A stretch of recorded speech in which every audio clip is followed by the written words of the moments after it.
আসসালামু আলাইকুম ওয়া রাহমাতুল্লাহ। আলহামদুলিল্লাহ ওয়াসসালাতু ওয়াসসালামু আলা রাসূলিল্লাহ ওয়া বাদ। সুপ্রিয় সম্মানিত দর্শক ও শ্রোতা, আজ আপনাদেরকে এতেকাফ সম্বন্ধে জানাবো।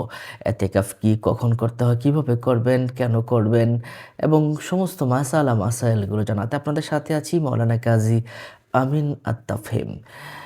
পবিত্র রমাদানুল মুবারকের শেষ ১০ দিনে এতেকাফ করতে হয়।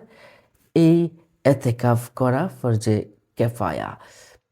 অনেকগুলো একটা সমাজের সব মানুষের পক্ষ থেকে ১-২ জন আদায় করলেই কিন্তু এটা আদায় হয়ে যায়। নতুবা যদি কেউ আদায় না করে তাহলে কিন্তু গুনাহগার হবে। এটা প্রভূত একটা কল্যাণের একটা কাজ। এই এতেকাফ করলে আপনি শবে কদর এর সওয়াবটা আপনি পেয়ে যাচ্ছেন।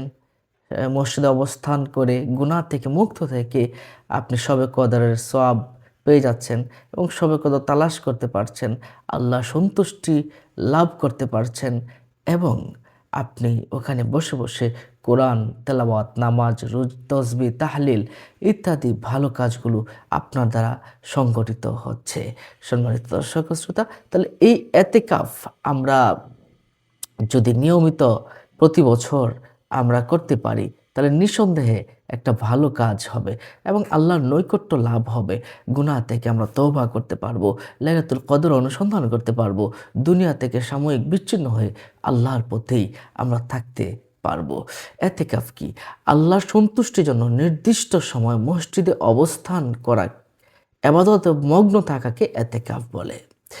এতেকাফটা আমরা বিভিন্ন প্রকারে ভাগ করতে পারি। ওয়াজিব এতেকাফ, সুন্নতে মুআক্কাদা, নফল এতেকাফ।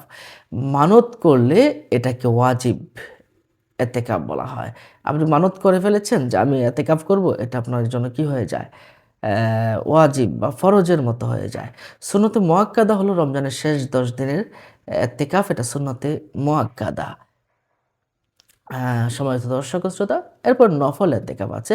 যেকোনো সময় আপনি মসজিদে বসে অল্প সময়ের জন্য এতেকাফের নিয়তে আপনি এতেকাফ করতে পারেন। এটা হচ্ছে নফল এতেকাফ।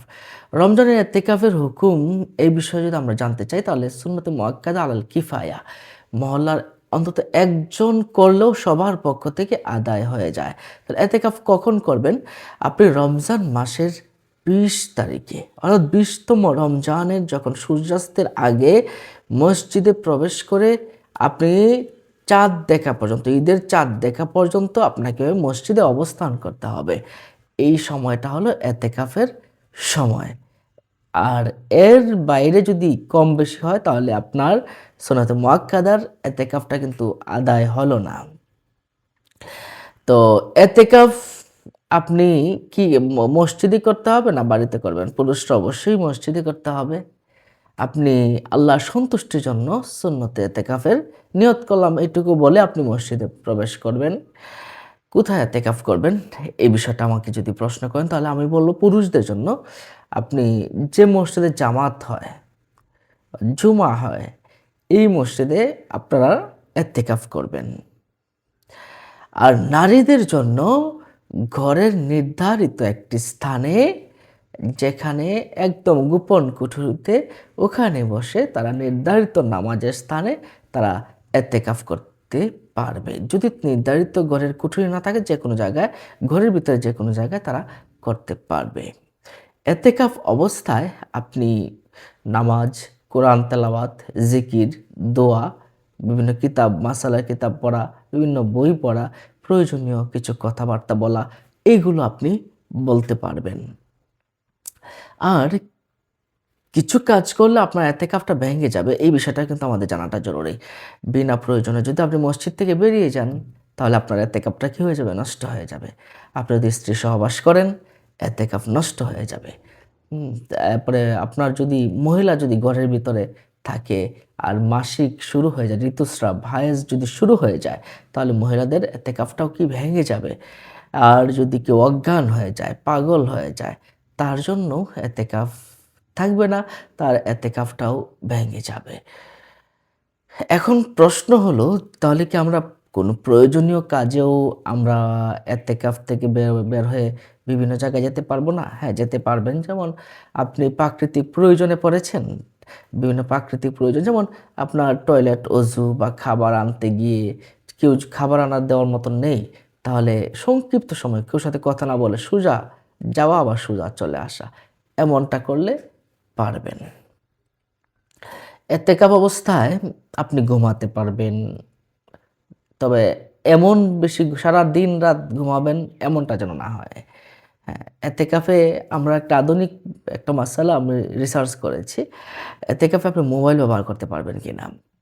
দেখুন, দিনই কাজ, কোরআন পড়া এবং প্রয়োজনীয় যোগাযোগের কাজে আপনি সীমিত আকারে মোবাইল ব্যবহার করতে পারবেন।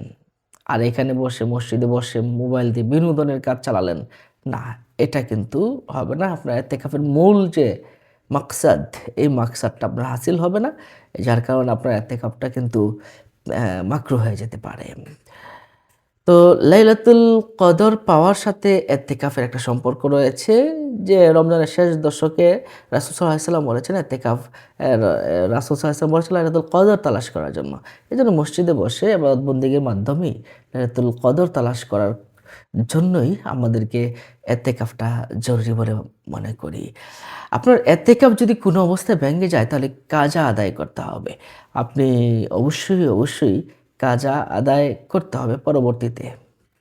অ্যা এতেকাফ আপনি যদি এতেকাফের সর্বনিম্ন সময় কত?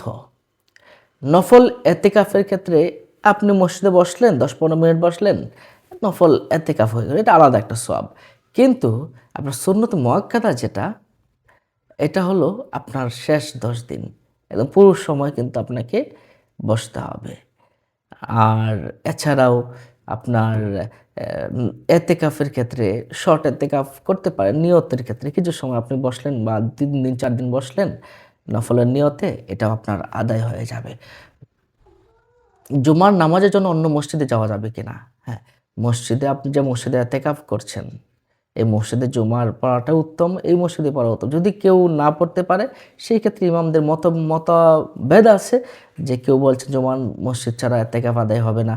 কেউ বলছেন যে না, ওখানে যদি করেও ফেলে, তাহলে যেখানে জুমা আছে ওখানে গিয়ে নামাজ আদায় করে কথা না বলে আবার চলে আসা। সে বিষয়টা বুঝতে পারছেন। এতেকাফ অবস্থায় গোসল করা যাবে কিনা? হ্যাঁ, অ্যা আপনার যদি ফরজ গোসলের প্রয়োজন হয়, যেমন স্বপ্নদোষ হয়েছে বা এমন, তাহলে আপনি গোসল করতে পারবেন। অযথা বিলম্ব না করে খুব দ্রুত করেই আপনি গোসল করে আপনি আসতে পারবেন। দুনিয়াবি আলোচনা করা যাবে কিনা? এটা মাকরুহ। দুনিয়াবি আলোচনা করা এটা মাকরুহ। আপনি দুনিয়াবি আলোচনা পরিহার করাই সবচেয়ে উত্তম। এতেকাফ অবস্থায় বিবাহ শাদী করা যাবে কিনা? হ্যাঁ, বিবাহ করা যাবে কিন্তু সহবাস করা যাবে না। এতেকাফে খাবার গ্রহণ করা যাবে কিনা বাইরের খাবার? হ্যাঁ, আপনি খাবার গ্রহণ করতে পারবেন, কোনো সমস্যা নেই। এতেকাফ অবস্থায় এতেকাফ করার জন্য পরিবারে কেউ আসতে পারবে কিনা? অবশ্যই আসতে পারবে, তাতে কোনো সমস্যা নাই। সুগন্ধিও ব্যবহার করতে পারবে, কাপড়ও পরিবর্তন করা যাবে, কোনো সমস্যা নাই। চুল নখ কাটাও যাবে। এতেকাফে বসে আপনি চুল নখ পরিষ্কার পরিচ্ছন্নতার জন্য এগুলো করতে পারেন, কোনো সমস্যা নেই। এতেকাফ অবস্থায় জানাজায় অংশ নিতে পারেন। খুব দ্রুত অংশগ্রহণ করে আবার সাথে আবার এখানে চলে আসবেন। তাহলে নিশ্চয়ই আপনার এতেকাফের সমস্ত প্রশ্ন উত্তরগুলো আপনারা এখানে পেয়ে গেছেন। আপনাদের কোনো প্রশ্ন থাকলে আমাদের কমেন্ট বক্সে প্রশ্ন করতে পারেন।